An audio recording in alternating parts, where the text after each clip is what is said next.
Hoy quiero comenzar una serie sobre la segunda carta del apóstol Pedro. El apóstol Pedro comienza y tiene la necesidad de escribir esta carta por motivos muy especiales. Voy a parar un poco. Cuando alguien escribe algo, no lo hace porque sí.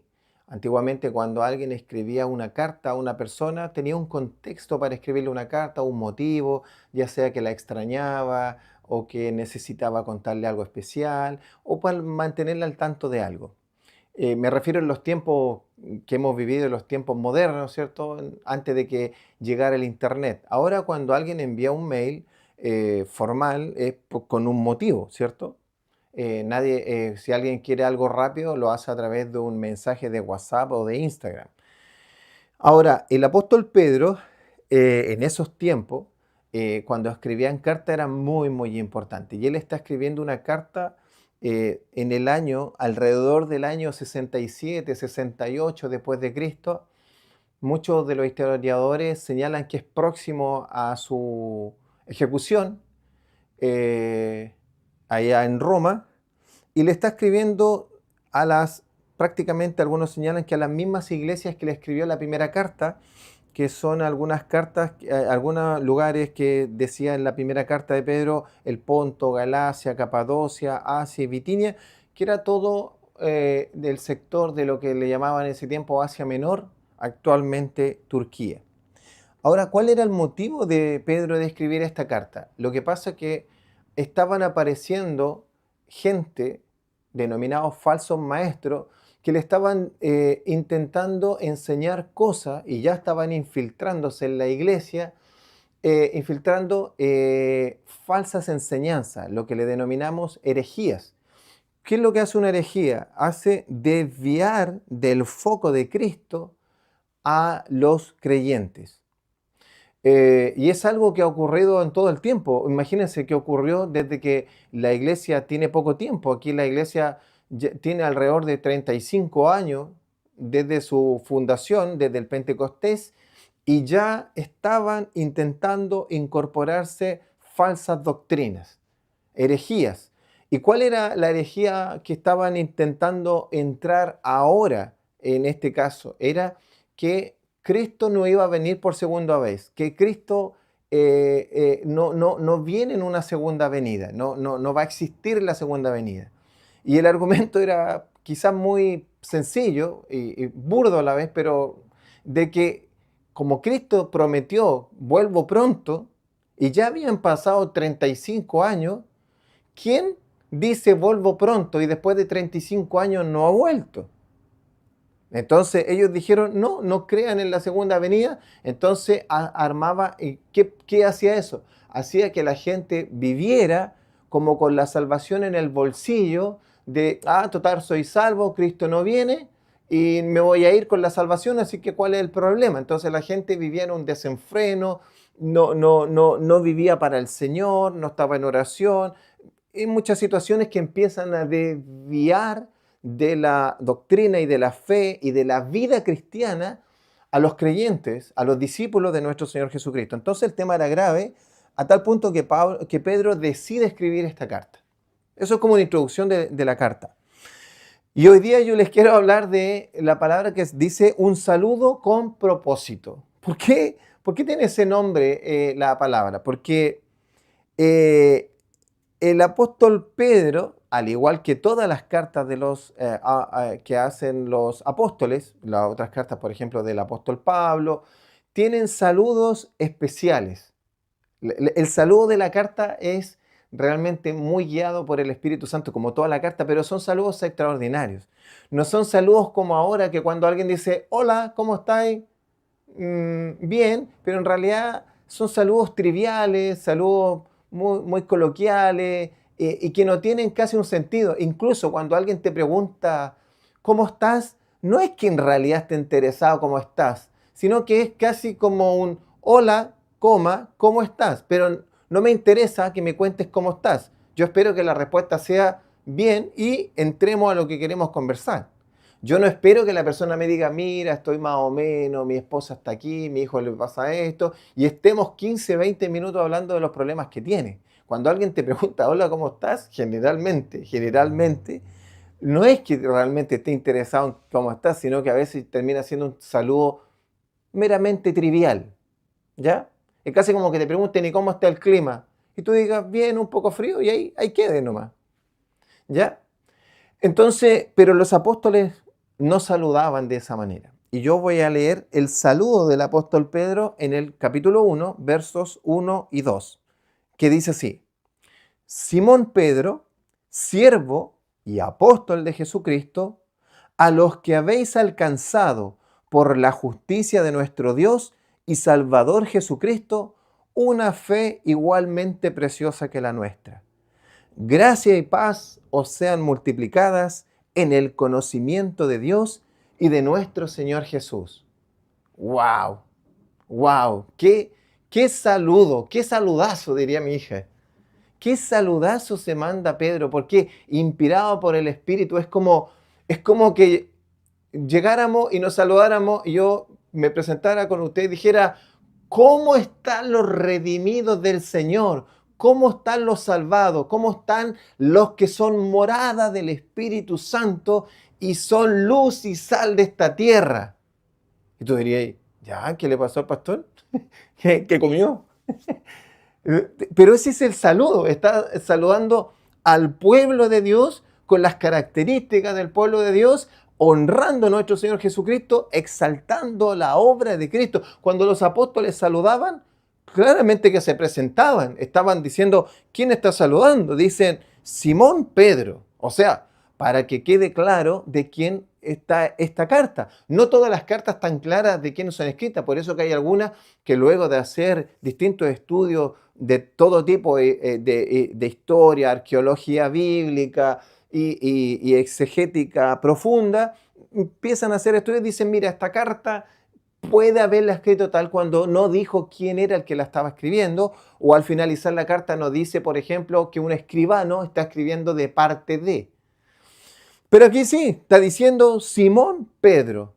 Y es tremendo porque él está dando dos nombres, Simón, Pedro. Simón era el nombre que él tenía cuando llega a Cristo, pero Pedro es el nombre que nuestro Señor Jesucristo le da cuando él le dice, tú eres el Hijo del Dios viviente. Cuando le dice, ¿y ustedes quién dicen que soy? Y viene la revelación de Pedro hablando de nuestro Señor Jesucristo porque el Espíritu de Dios se la dio. Y luego de eso, nuestro Señor le dice, desde ahora ya no te llamarás más Simón, sino que desde ahora te llamarás Pedro. Pedro está en griego, que es piedra, Petro, pero el nombre que le dice en hebreo es Cefas. Entonces, él se está presentando para que no le vayan a hacer un plagio a su carta, porque está hablando de falsos maestros. Él está encarcelado y a todos los hermanos que le ha hablado de Capadocia, del Ponto y de distintas áreas de Asia Menor y los lugares que él estuvo predicando el evangelio y fortaleciendo a los hermanos. Entonces, él está diciendo, soy yo el que escribe. Simón, Pedro. Entonces, hay algunos que lo conocían solo como Pedro o solo como Cefas. Pero su nombre antiguo, antes de que el Señor, ¿cierto?, le cambiara el nombre, era Simón. O como la tribu, Simeón, Shimón. Entonces, él se está presentando, soy yo. No, esto soy yo el que va a hablar de esto, para que no sigan a los falsos maestros. ¿Ya? Y se presenta a sí mismo, ¿quién es él? Siervo y apóstol de Jesucristo. Y esto es tremendo. Muchos de los apóstoles entendían su posición. Pedro sabe que es un apóstol, sabe que fue delegada una autoridad de Cristo sobre él. ¿Y qué es un apóstol? Un apóstol, la traducción literal es enviado. Un apóstol no significa pastor de pastores, no significa pastor de un gran ministerio, de grandes cosas. No, apóstol significa enviado. Entonces, ¿apóstol de quién podrías decir? Alguien pudiera ser el apóstol de una iglesia, sí, porque una iglesia lo envió. Entonces, prácticamente un misionero.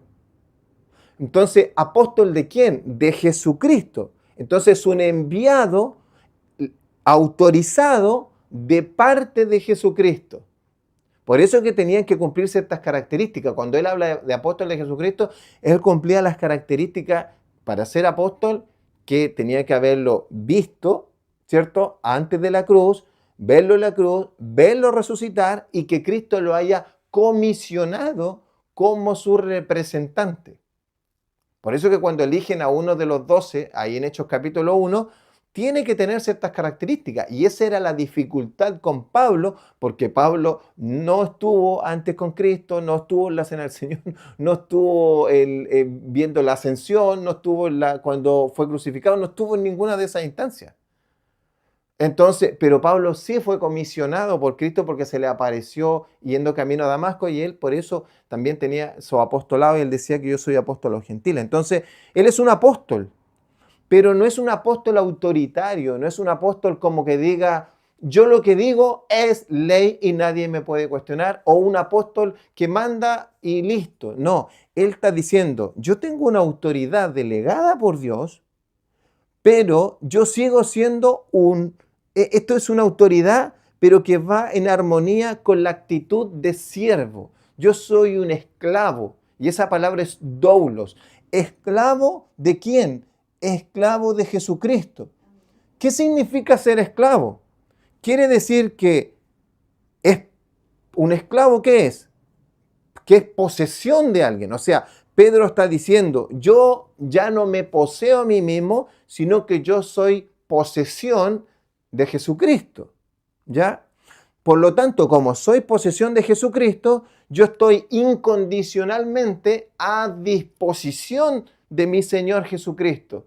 A disposición significa, si mi Señor Jesucristo me quiere liberar de la cárcel, como una vez lo hizo liberándome cuando me envió sus ángeles y me liberó, gloria a Dios, me liberó. Pero si ahora mi Señor Jesucristo quiere que permanezca en la cárcel y Él ya me dijo que estoy pronto a que se me separe el cuerpo del alma, porque hasta aquí llegó mi tarea y prontamente estaré con Él, Él es mi Señor, Él decide y yo sigo incondicionalmente a su disposición. Sea que esté vivo o sea que tenga que ir a su presencia, yo estoy a disposición. Yo estoy a disposición porque soy su siervo, no me mando solo. También, ¿qué significa esclavo? Que yo tengo una obediencia incuestionable a mi Señor. Tengo obediencia. Mi Señor me dice, anda y yo voy. Mi Señor me dice, haz esto y yo lo hago. No hagas esto y yo no lo hago, porque es mi Señor. Él manda y yo debo obedecer. Y también significa que estoy a su servicio. ¿Cuánto? Constantemente, a las 2 de la mañana, a las 3 de la mañana, a las 6 de la mañana, a las 7 de la tarde, a las 12 de la noche. Un esclavo era 24/7 los 365 días del año a disposición del amo.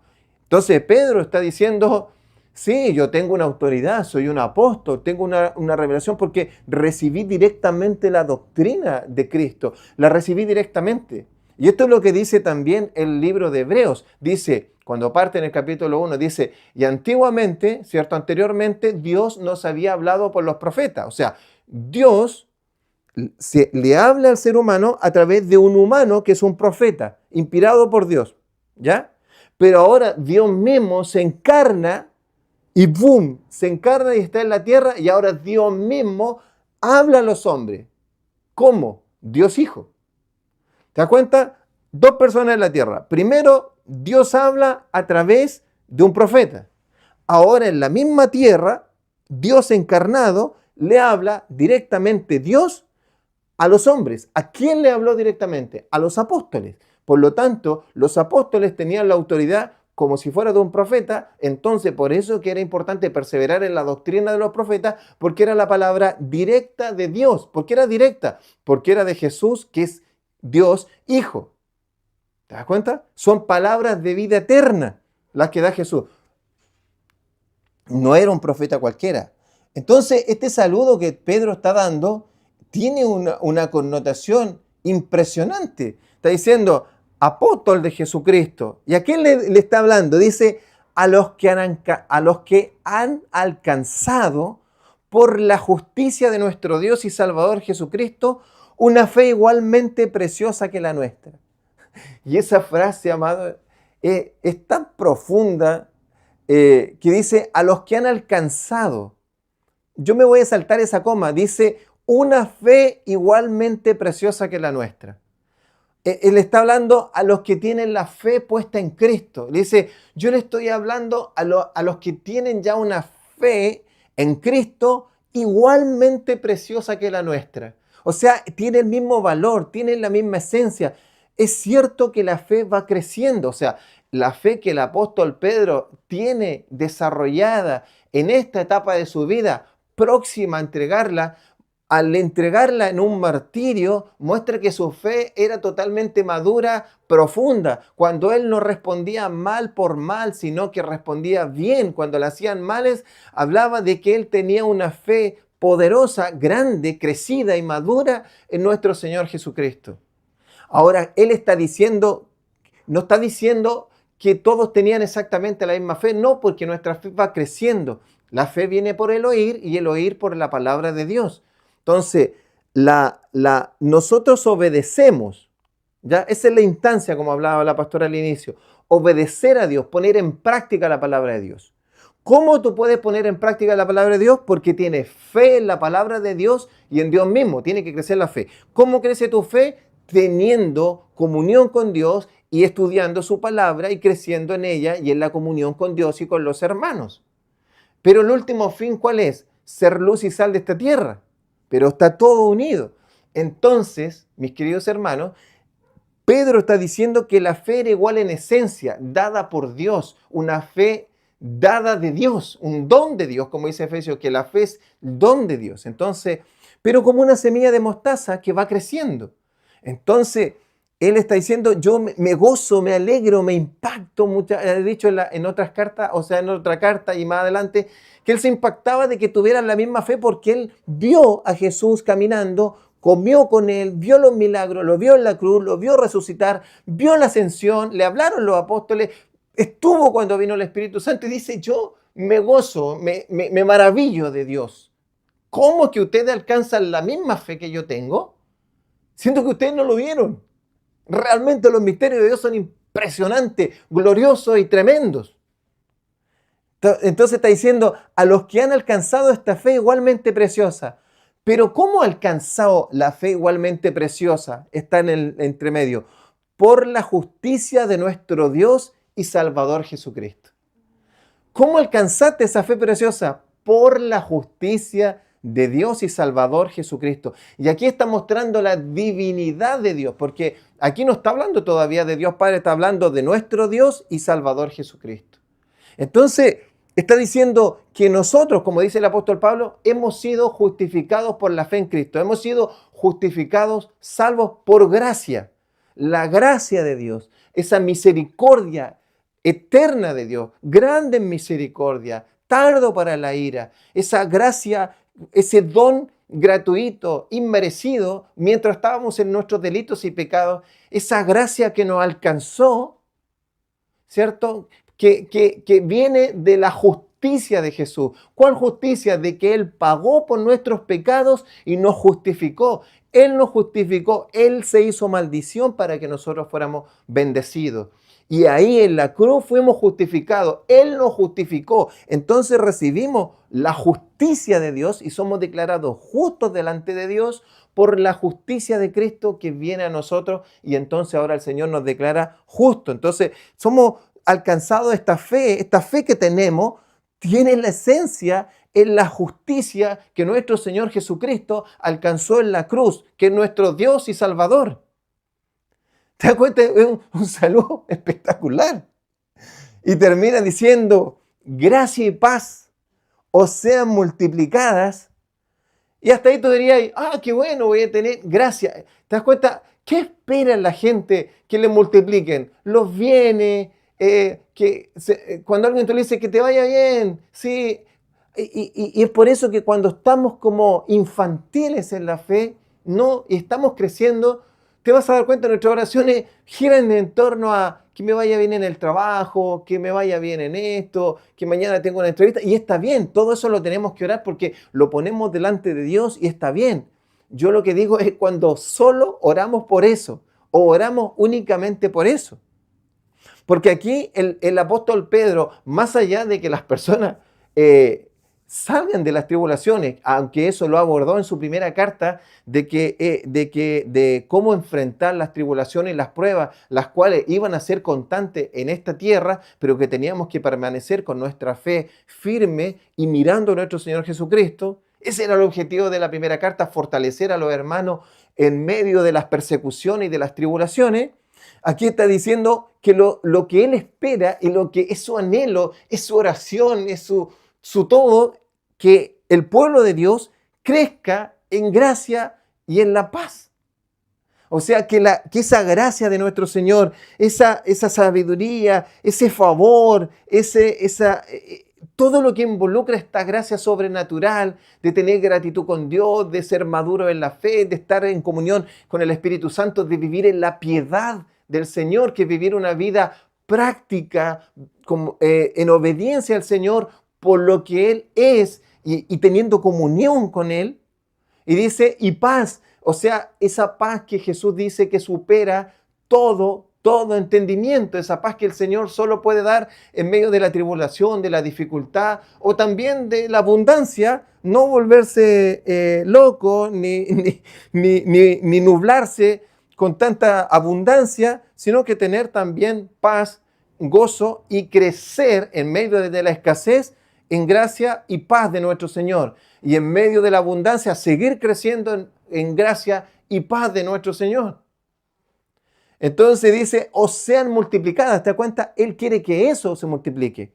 Ahora aquí muestra una revelación de cómo eso se multiplica. Alguien diría, tú deberías crecer en la gracia y la paz de nuestro Señor Jesucristo. Tú deberías crecer en la gracia y la paz de nuestro Señor que abunden en ti. Que abunden en ti la gracia, el favor de Dios, la misericordia, la sabiduría y toda la revelación de Cristo.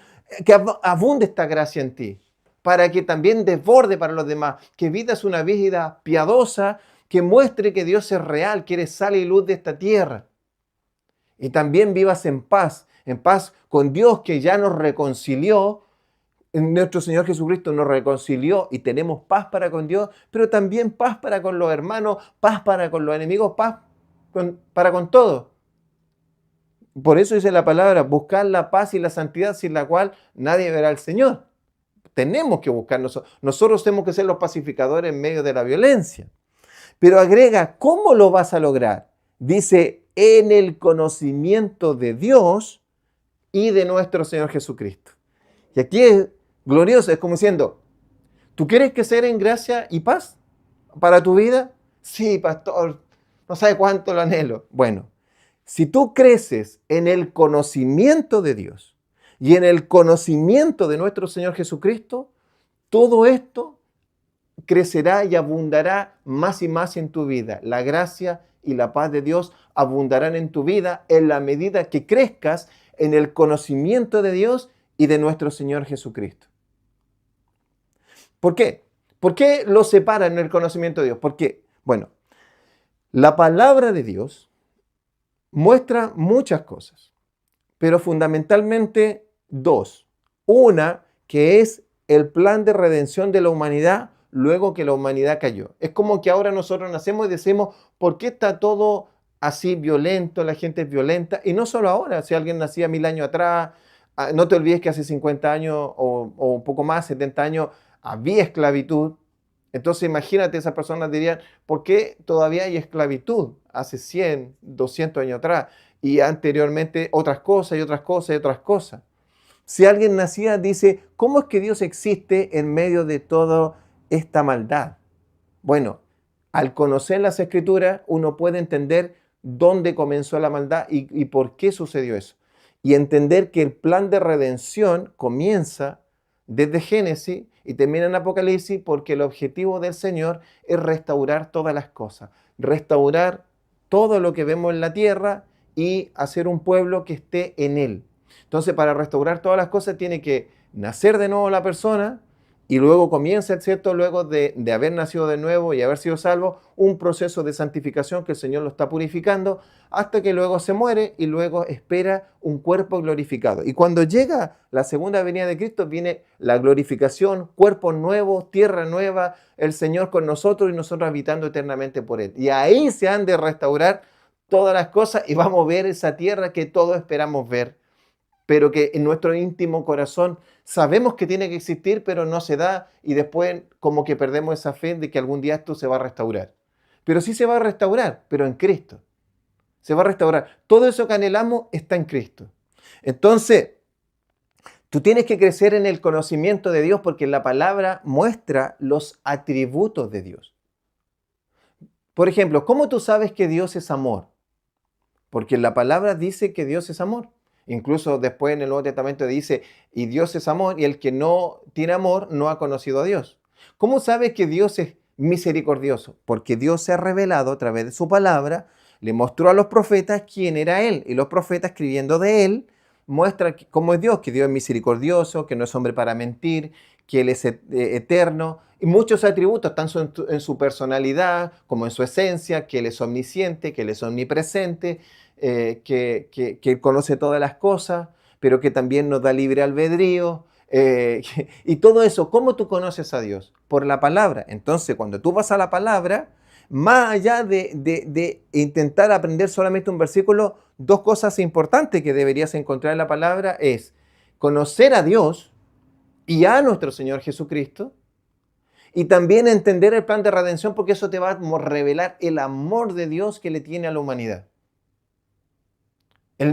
Solamente el plan de redención de la humanidad muestra el gran amor de Dios para la humanidad. Por eso que lo resume Juan 3, cuando dice, de tal manera Dios amó al mundo, que envió a su Hijo unigénito para que todo aquel que crea en Él no se pierda, sino que tenga vida eterna. O sea, eso es el resumen del plan de redención. El amor de Dios hizo que llevara a cabo el plan de redención, tanto que nuestro Dios Padre lo ordena y lo planifica, y nuestro Señor Jesucristo lo vino a ejecutar, y no nos deja solo al pueblo de Dios, que ya somos salvos y redimidos en Él y que somos nuevas criaturas, para que no nos apartemos, entonces seamos fortalecidos con el Espíritu Santo, el cual es morada dentro de nosotros. O sea, el Espíritu Santo nos está fortaleciendo no desde afuera, desde adentro. ¿Te das cuenta? Y eso muestra el amor de Dios. ¿Cómo conoces a Dios? Por la palabra. ¿Cómo sabes todo eso de Dios? Por la palabra. ¿Qué te lleva a conocer a Dios? Que crezca tu fe. Que crezca tu fe y que cuando te veas enfrentado a una dificultad y que cuando te veas enfrentado a una situación difícil, tú vas a decir, Dios no es Dios para mentir. Sus promesas son reales. Si Él lo prometió, Él lo cumplió. ¿Por qué no lo va a cumplir ahora? Si Dios no es hombre para mentir. Y eso te levanta la fe, te hace crecer y te hace llevar a la práctica, vivir en piedad, vivir ser y sale luz y vivir ahí, la fe, lo que hablábamos, vivir de manera práctica, ser obediente, y ahí mostramos realmente nuestra fe. En nuestra obediencia se muestra realmente la fe, como lo decía ahí el libro de Hebreos, en el capítulo 2, que por la fe Abraham hizo esto, por la fe, qué sé yo, Abel dio mejor ofrenda. O sea, todo lo que las actuaciones de los hombres que muestran fe, la fe la puedo ver por los actos que mostraron que revelaban la fe que realmente tenían. O las personas que llegaron a no negar a Cristo y morir en el circo romano o morir martirizados. ¿Cómo yo sé que su fe era verdadera y era una tremenda fe? Porque sus actos muestran su fe. ¿Y cómo logras avanzar en eso? Conociendo más a tu Señor. Porque tú, si no conoces a alguien en conocimiento, no solo intelectual, sino que en conocer. Por ejemplo, cuando tú llegas a conocer a ese amigo cercano, tú sabes que no te va a traicionar. Pero es un ser humano, puede que caiga en algún momento. Pero Dios no es humano. Entonces, mientras más lo conoces, más se te revela a Dios. Y también en la revelación de Cristo, porque en la revelación de Cristo vas a saber quién eres tú, de dónde te rescató, lo que el Señor te ha dado en Cristo, y te va a mostrar su amor de haberse entregado por cada uno de nosotros, y que si ya nos entregó por nosotros, no nos dejará huérfanos, estará con nosotros hasta el fin del mundo, y que nos dio su Espíritu Santo, y que como Él Ya vino una vez, va a venir en la segunda vez, nos va a resucitar en el día postrero y estaremos en un cielo nuevo, en una tierra nueva, con cuerpos nuevos, y todo lo que esperamos, donde no haya más llanto y dolor, estará ahí. Y todo eso lo podemos creer y confiar por conocer a nuestro Dios. Entonces, mis amados hermanos, este saludo, como verán, es un saludo con tremendo propósito. Y esta carta nos va a llevar a crecer en el Evangelio, a crecer en la confianza en nuestro Dios, a vivir nuestra fe.